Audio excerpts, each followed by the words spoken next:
গল্প বন্ধু রাগী বড় বোন যখন রোমান্টিক বউ। রফিক আর আফসানা ছোটবেলা থেকে এক পাড়ার বাসিন্দা। রফিক সবসময় আফসানাকে বলতো বড় বোন, কারণ আফসানা বয়সে বড়, পড়াশোনায় ভালো, আর কথায় বেশ রাগী স্বভাবের। কারো ভুল দেখলেই ধমক দিত।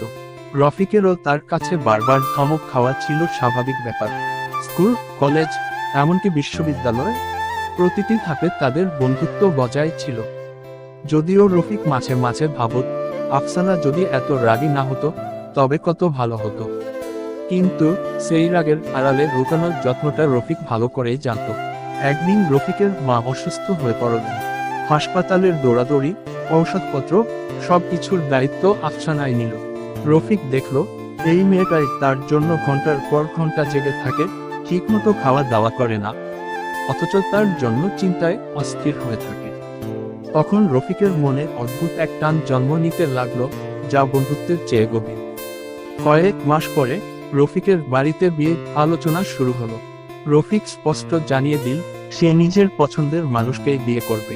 পরিবার রাজি হলো, কিন্তু শর্ত দিল, মেয়েটি হতে হবে পরিচিত এবং বিশ্বস্ত।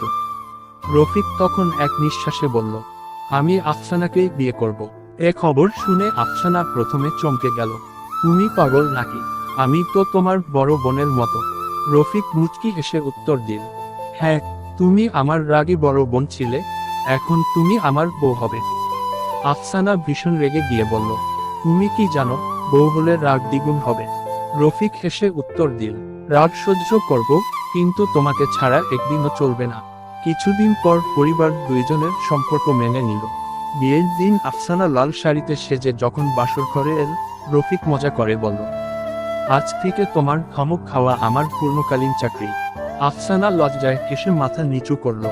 সময়ের সাথে রাগী আফসানা ধীরে ধীরে নরম হলো, আর রফিক বুঝল, যে মেয়েটাকে সে এত বছর বড় বোন বলে ডেকেছে, সেই তার জীবনের সবচেয়ে মিষ্টি ভালোবাসা। এখন রাগের ধমকও তাদের কাছে এক ধরনের আদর হয়ে গেছে। শেষমেশ বন্ধুত্ব আর যত্নের গল্প রূপ নিল ভালোবাসার বন্ধনে, যেখানে রাগী বড় বোন হয়ে উঠল রোমান্টিক বউ।